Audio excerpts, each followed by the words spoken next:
அப்படி அப்படி உண்மையாக ஒரு லவ் கிடைச்சா அந்த மாலதின்ற பொண்ணுக்காக ரகு என்ன எக்ஸ்ட்ரீம் வரைக்கும் போவான் அந்த பொண்ணுக்காக அப்படின்றது தான் இதனுடைய ரொம்ப கோர் தாட். கதையை ஒன்றும் ரொம்ப சொல்ல இல்லை சார். ஸோ அதான் சொல்லிட்டேன், அப்புறம் என்னன்றீங்களா சார்? இல்லை ஓகே சார், அவ்வளோட நிறுத்திக்கிறேன் சார். நான் அதுக்கு ஒரு கேரக்டர் வேணும்போது சார் சொன்னாங்க ருக்மிணி இந்த ரோலை பண்ணுறாங்க அப்படின்னு சொன்னாங்க. ஏன்னா அந்த லவ்ன்றது அந்த அந்த அந்த ஹீரோயினையோ அந்த பொண்ணையோ நமக்கு ரொம்ப பிடிக்கணும். ஏன்னா ரியல் லைஃப்பில் பார்த்தீங்கன்னா ஒரு பையன் தான் ஹீரோவாக உணர்றதே ஒரு பொண்ணு அந்த பையனை திரும்பி பார்க்கும்போது தான்.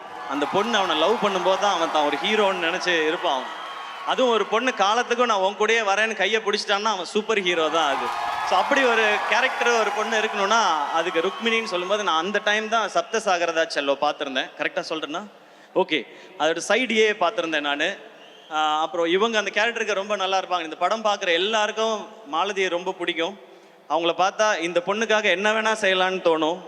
அப்படியான ஒரு கேரக்டர் தான். ஸோ ருக்மிணி அவங்க ஷூட்டிங்கில் எப்படின்னா படிச்சுட்டே இருப்பாங்க, புக்கு படிச்சுட்டே இருப்பாங்க. நான் சும்மா ஏமாத்துறாங்க புக்கெல்லாம் வச்சுக்கிட்டு அப்படின்னு நினச்சேன். அப்புறம் பார்த்தா எழுதுவாங்க. ஒரு நாள் போய் கேட்டேன், என்னங்க எழுதுறீங்க அப்படின்னு கேட்டேன். இல்லை என்னோடய எக்ஸ்பீரியன்ஸை ஷூட்டிங்கில் நடக்கிற தாட்லாம் நான் எழுதுறேன்னு சொன்னாங்க. ஓ படிக்கிற பொண்ணுடோ அப்படின்னு சொல்லி நான் முடிவு பண்ணிட்டேன்.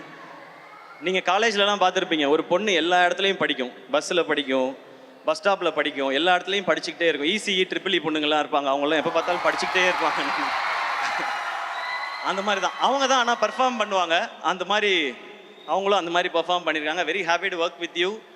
ஒரு ஒரு ரொம்ப ரொம்ப ஒரு ரொம்ப நல்ல கேரக்டர் நீங்கன்றது ஆன் ஸ்க்ரீனில் மட்டும் இல்லை, ஆஃப் ஸ்க்ரீன்லேயும் நான் தெரிஞ்சுக்கிட்டேன். So very happy to work with you. And அவங்க இப்போ நிறையா பேன் இண்டியன் ஃபிலிம்ஸ் பண்ணிகிட்டே இருக்காங்க. எல்லாத்துக்கும் என்னுடைய விஷஸ்.